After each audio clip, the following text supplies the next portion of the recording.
السلام علیکم ورحمت الله وبرکاتو. نن غواړو په دې پریزنټیشن کې تاسو ته معلومات درکو چې څنګه کولی شئ هغه ستاسې د فامیل نږدې غړي دوستان چې په افغانستان کې پاتې دي وکولی شئ چې غوښتنلیک وکئ د امریکا حکومت ته او هغوی امریکا ته راولئ چې د هغې جملې نه دا برنامه هیومانیټرین پیرول نومیږي او د دې هیومانیټرین پیرول له طریقه تاسې کولی شئ چې خپل دوستان فامیل د افغانستان نه راوغواړئ دلته راشي. هیومانیټرین پیرول څه ته وایي؟ هیومانیټرین پیرول همدې ته وایي چې تاسې د دې طریقه کولی شئ خپل فامیل کسان چې په افغانستان کې پاتې دي له تاسو څخه امریکا ته راولئ. هغه چاته چې هیومانیټرین پیرول د دولت د خوا نه ورکول کیږي هغه د دې اجازه لري چې په امریکا کې کار وکړي. تاسې که چیرې د مهاجرت خاص ویزا یا SIV نه لرئ او یا د امریکا دایمي ګرین کارت نه لرئ او یا د امریکا پاسپورت نه لرئ نو تاسې د مخه چې کله امریکا ته راغلي یاست په دې آخرو کې نو تاسې د ټولو هغه قانوني سټیټس پیرول دی. پیرول هغه سټیټس دی چې د تاسو دپاره دایمي سټیټس نه ګڼل کیږي، یعنی دا د لنډ مهال دپاره دی، لکه څنګه چې ستاسې په پاسپورټونو کې ټاپه شوی وخت د 2 کلونو دپاره دی، نو دا په دې معنی چې تاسې یوازې د 2 کلونو دپاره د ژوند کولو اجازه لرئ.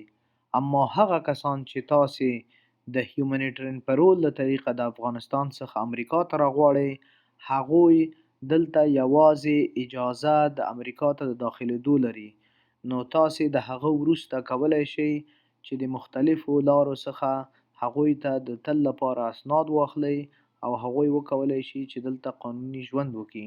دا پروسه لکه څنګه چې معلومه دی دومره تیزه کیدی شي ونه اوسي، کیدی شي چې وشي او یا کیدی شي چې ونه شي، د دې په اړه کوم ضمانت وجود نه لري.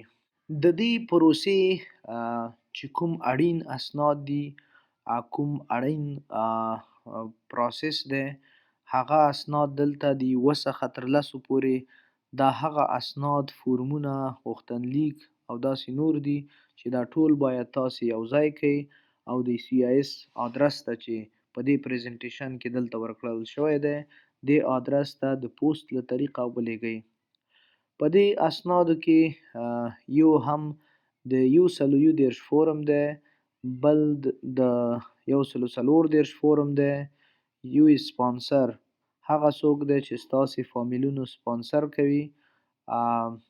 G1145 فورم دی. د ډیکلریشن فارم دی، دا هغه ستاسې د فامیل د ژوند کیسه دی چې کوم تهدیدونه ستونزې د هغوی په لاره کې دي چې دوی نشي کولی په افغانستان کې ژوند وکړي. او یو نوښتاري سټیټمنټ د هغه کس څخه چې په امریکا کې دی، د هغه ID یا کارډ کولی شي چې پاسپورټ وي، ګرین کارډ وي یا بل داسې نور څه. البته د دې درخواست یا غوښتنلیک قانوني فیس $515 دی چې که چیرې تاسې د دې پیسو ورکول د کارت په ذریعه غواړئ نو G1450 فارم ته باید لاړ شئ، او که یا پیسې نه لرئ غواړئ چې وړیا ستاسې پروسه مخکې لاړ شي نو د I-912 فورم باید ډک کړئ. 2 د پاسپورټ عکسونه ضرورت دي، د هر هغه کس عکسونه چې په افغانستان کې دي او غواړي امریکا ته راشي. او په دغه باندې د اسنادو په سر باندې یوه پاڼه باندې باید تاسې عین الفاظ چې دلته په دې سلایډ کې لیکل شوي دي افغانستان هیومانیټرین پیرول ایکسپیډایټډ ریکویسټډ باید ولیکئ تر څو ستاسې پروسه په بیړه سره مخته لاړه شي. په دې سلایډ کې تاسې ګورئ چې 111 فورم نمونه ښکاري چې دا نمونه تاسې کولی شئ د USCIS په ویب پاڼه کې لاسته راوړئ کولی شئ پرنټ یې کړئ، کاپي یې کړئ او ډکه یې کړئ. ځینې هغه معلومات چې تاسې ته مبهم یا مغلق ښکاري چې تاسې ته باید راهنمایي وشي ترڅو سم معلومات په دې غوښتنلیک کې درج کړئ. نو که چیرې هغه کس چې بیرون د افغانستان نه بهر په خپله درخواست ورکوي، په خپله درخواست ډکوي او په خپله درخواست لیږي، نو دلته یو آپشن په نوم د آی ای به ټیک مارک کوي. او که چیرې تاسې د بل چا په خاطر چې په افغانستان کې دی او دلته تاسې د هغوی دپاره هیومنیټرین پیرول درخواست ورکوئ، نو دا لاندې آی اف چک باکس چې کوم دی دغه ټیک مارک کړئ. دلته هغه آدرس ضرورت دی چې که چیرې ستاسې درخواست ومنل شي، منظور شي، نو د هغې نتیجه کوم سفارت یا قونسلګري ته ولیږل شي. نو په افغانستان کې خو اوس د قونسلګري بنده ده، سفارت بند دی. نو تاسې کولی شئ بیا هم د فعلا دپاره د افغانستان قونسلګري یا سفارت ولیکئ، او یا که چیرې ستاسې فامیل بهر ته ځي، پاکستان، هندوستان او یا داسې بل مملکت ته چې هلته قونسلګري د امریکا موجوده وي، تاسې کولی شئ د هغې قونسلګرۍ آدرس او مملکت دلته ذکر کړئ. په دې بخش کې تاسو هدف د هغو کسانو چې امریکا ته راځي دلته ولیکئ. نور د زیاتو معلوماتو لیکلو ضرورت نشته، یوازې کولی شئ چې ولیکئ هیومنیټرین پیرول. پنځم پارټ تاسې کولی شئ چې خالی یې پرېږدئ، ځکه دا د ری انټري پرمټ یا د امریکا ته د بیا داخلېدلو اجازه نامې په خاطر دی او ستاسې مربوط نه کیږي. دا پارت مکمل خالی پرېږدئ او مه یې ډکوئ. اووم پارت هم هغه پارت دی چې د اډوانس پیرول دپاره دی او ستاسې مربوط نه کیږي. نو تاسې کولی شئ چې دغه پارت هم خالی پرېږدئ او ډک یې نه کړئ. په دې پارت کې، په اتم پارت کې یا په اتم بخش کې ستاسې امضا ته ضرورت دی. تاسې البته هغه څوک چې په افغانستان کې یاست د هغه کس امضا ته ضرورت دی. نو که چیرې تاسې په امریکا کې دغه عریضه یا غوښتنلیک ډکوئ، نو ضرور دا دی چې هغې کس ته د دې پاڼې کاپي ولېږئ. البته کولی شئ په ایمیل یا عکس یې ورته ولېږئ، هغوی امضا کړي، سکین یې کړي، بیرته یې تاسو ته راولېږي او تاسې یې د UCIS دفتر ته ولېږئ. البته دلته د تلیفون شمیره او تاریخ هم باید ذکر شي په دې فورم کې. که چیرې تاسې سره کوم چا د دې فورم په ډکولو کې مرسته کړې وي، نو د هغه معلومات په دې فورم کې درج کړئ او ویې لیکئ. که چیرې چا تاسو سره مرسته نه وي کړې، نو دغه فورم یا دغه پارت هم خالی پرېږدئ. دې سره خوا کې دغه بل فورم چې I-134 دی، دا د سپانسر فارم دی. سپانسر هغه څوک دی چې ستاسې د هغه فامیلو په خاطر چې کوم په افغانستان کې دي او تاسې هغو دپاره د هیومنیټرین پیرول غوښتنه کوئ، ستاسې سپانسرشیپ کوي. سپانسرشیپ هغه څوک کوي چې څوک په امریکا کې وي، او بینیفیشري یا ګټه اخیستونکی هغه کس دی چې څوک په بهر کې وي. البته ستاسې فامیلونه، دوستان چې په افغانستان کې اوسیږي. دلته په دې سلایډ کې تاسې د I-134 فورم نمونه ګورئ. دغه فورم هم تاسې کولی شئ چې د USCIS په ویب پاڼه کې لاسته راوړئ، ډاونلوډ یې کړئ، پرنټ یې کړئ او بیا یې ډکه کړئ. را به شو دلته د سپانسر په هکله چې سپانسر څوک کولی شي چې سپانسر اوسي. سپانسر کیدای شي زمونږ د فامیل غړی وي او یا هم امکان لري چې زمونږ د فامیل غړی نه اوسي. سپانسر هر څوک کولی شي چې سپانسر اوسي، البته په امریکا کې د قانوني ژوند کولو اجازه ولري یا د امریکا پاسپورت یا تابعیت ولري. د سپانسر څخه یوازې کومه غوښتنه یا کوم اسناد چې حکومت غواړي هغه د هغه مالی وړتیا ده. مالی وړتیا کولی شي چې د خپل هغو عوایدو څخه راپور ورکړي کوم چې د ده کلنی عواید دي. البته د معلوماتو په خاطر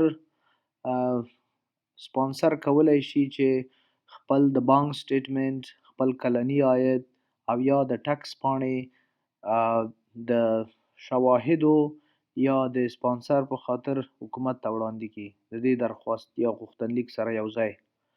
دلته په دې شیټ کې تاسې ګورئ چې که چیرته سپانسر خپله یو کس وي او یو بل کس سپانسر کوي د افغانستان نه، نو یو جمع یو 2 کیږي او دی باید کلني عاید کم تر کمه 17,420 ډالره وي. که چیرې سپانسر 2 کسه وي او غواړي د افغانستان څخه یو بل کس سپانسر کړي، نو یو جمع 2 3 کسان کیږي. د 3 کسانو البته د ده خپل عاید چې د 3 کسانو مسؤلیت په غاړه اخلي، نو باید کلنی عاید کم تر کمه 21,960 ډالره اوسي. او همداسې که تاسې وګورئ 4 کسه وي، 15 کسه وي، 6 کسه وي، مثال 8 کسه، که چیرې یو کس په خپله کورنۍ کې 4 غړي وي دلته په امریکا کې او غواړي چې 4 کسان نور د افغانستان څخه سپانسر کړي، نو دی باید د 8 کسو هغه کلنی عاید چې دی هغه وښیي. دی باید کم از کم 4,660 ډالر د ده کلنی عاید اوسي تر څو دی وتوانیږي چې سپانسر شي. سپانسر باید کوم اسناد د خپل کومکي اسناد باید څه شی حکومت ته وړاندې کړي. سپانسر کولی شي خپل کلني عاید کوم اسناد چې لري، البته خپل هفتهوار معاشات چې کوم اخلي یا ماهوار معاشات چې کوم لاسته راوړي د هغې اسناد کولی شي وړاندې کړي، یا کولی شي د خپل بانک سټیټمنټ د بانک نه واخلي او د اسنادو یا درخواست سره یو ځای کړي، یا کولی شي چې یو امضا شوی سټیټمنټ د خپل دفتر یا کمپنۍ څخه چې دی هلته کار کوي ترلاسه کړي او د اسنادو سره یو ځای ولیږي، او یا د خپل ټکس په آخر د کال کې په نوم د انوال ټکس ریټرن چې کلني حسابونه د مالیاتو دي پکې کولی شي هغه هم ولیږي، او دغه فورم چې کوم دی I-144 دا باید امضا شي او دا کومکي اسناد ورسره یو ځای ولیږل شي. په دې فورم کې په دې پارټ کې یا په دې بخش کې کولی شي چې دی خپل د کمپنۍ نوم چې چا سره کار کوي، څه کار کوي، د هغه آدرس او یا کوم نور داسې پراپرټیز چې دی په امریکا کې ولري لکه کور، تجارت او یا بل څه ولري، کولی شي چې په دې فورم کې اضافه کړي. G1145 کوم فارم دی؟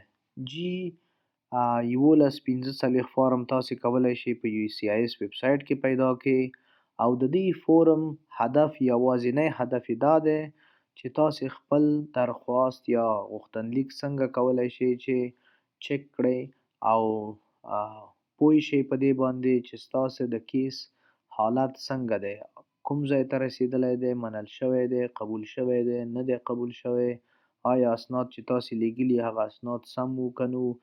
نو تاسې په دې خاطر باید خپل ایمیل ادرس دا شیونه دقیق په دې فورم کې درج کړئ تر څو وکولی شئ په راتلونکي کې د خپل کیس په مورد معلومات لاسته راوړئ. دې سلایډ کې د ډیکلریشن لیټر په مورد تاسې ته معلومات درکوو چې ډیکلریشن لیټر څه ته وایي.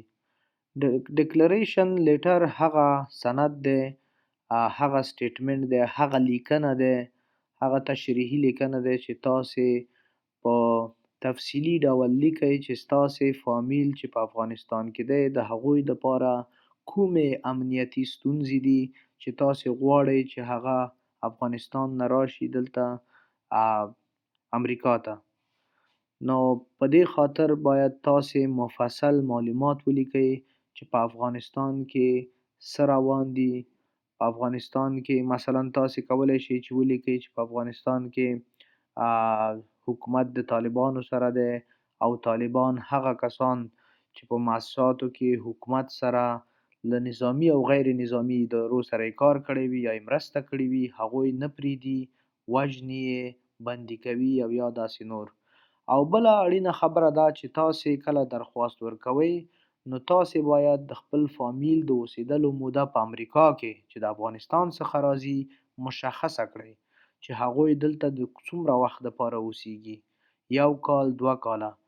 نو کله چې دوی امریکا ته راشي بیا به د خپل د تل ژوند دپاره یا د همیشه ژوند لپاره بیا یوه لاره انتخابوي او خپل پروسه به د هغې لارې مخته بیایي چې د هغې جملې څخه یوه هم د پناهندګۍ لاره ده چې کولی شي چې پناهندګي درخواست وکړي.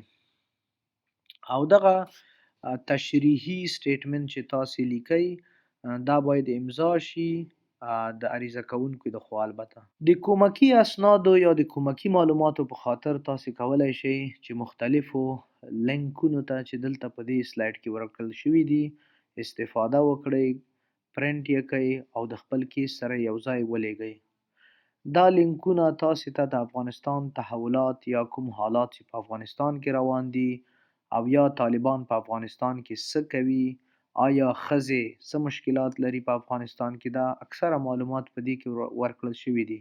بغیر له دې نه تاسو کولی شئ چې نور معلومات هم په انټرنیټ کې ولټوئ، پیدا کړئ او د کیس د کومک یا مرستې په خاطر نور اسناد سره یو ځای کړئ او ویې لېږئ.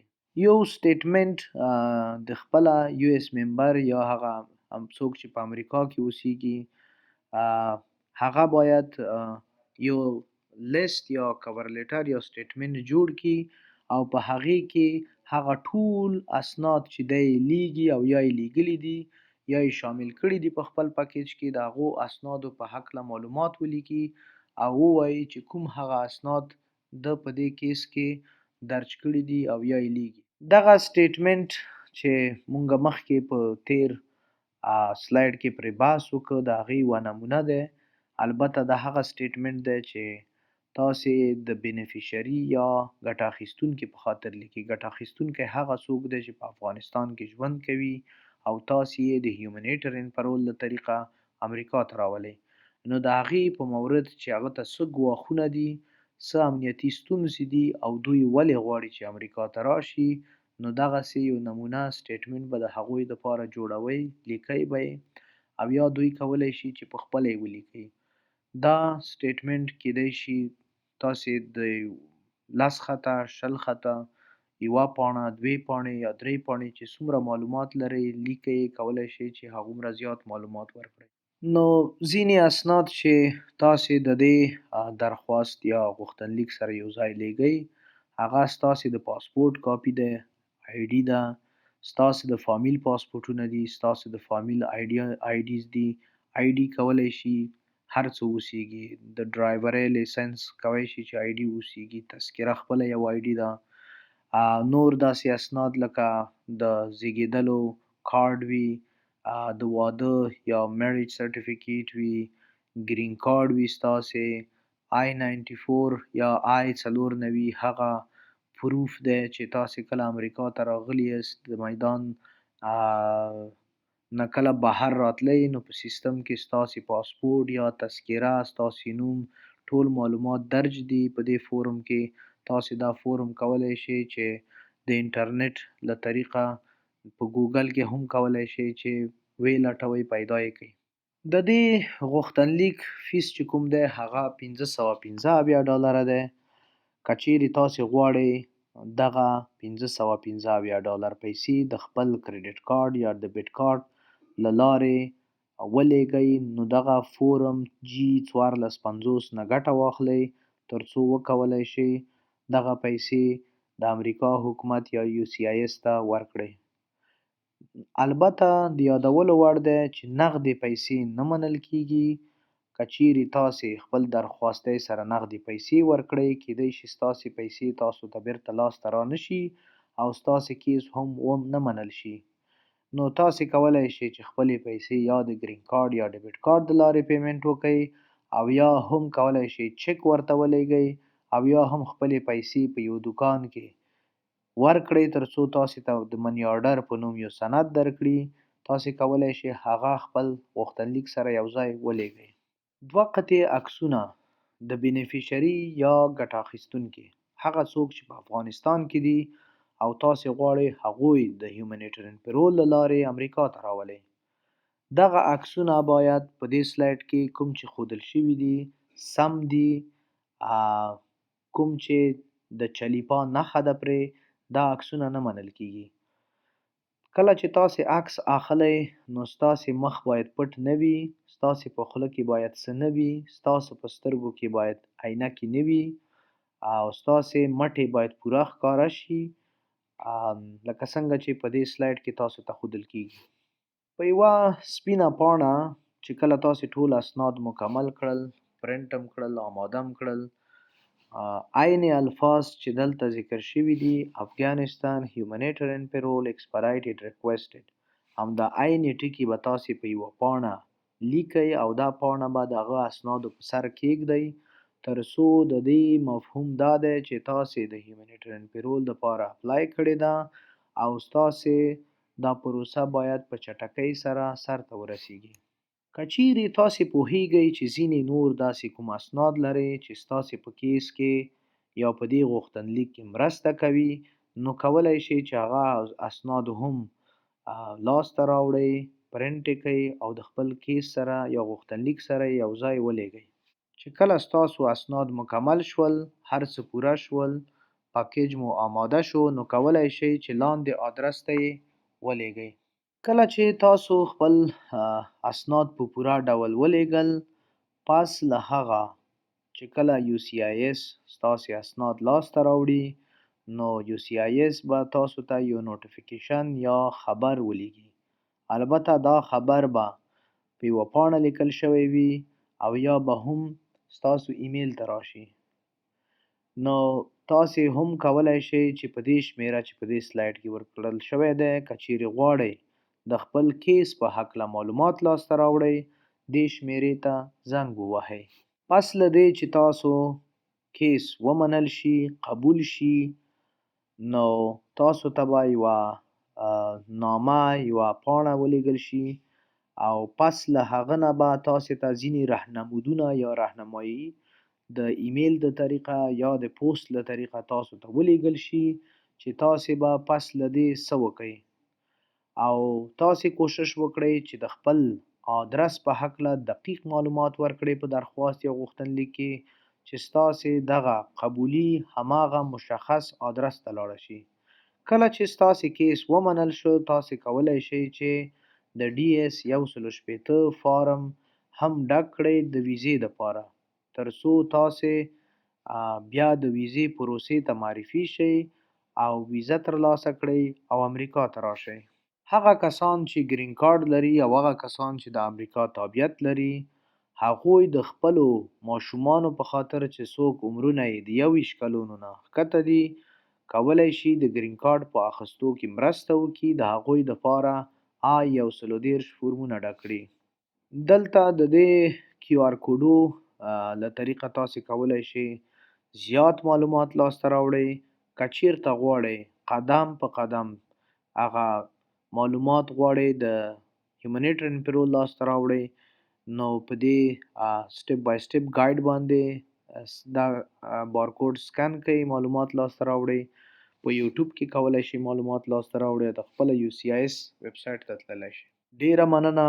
کور مو آباد، کامیاب، خوشحاله، آباد اوسئ.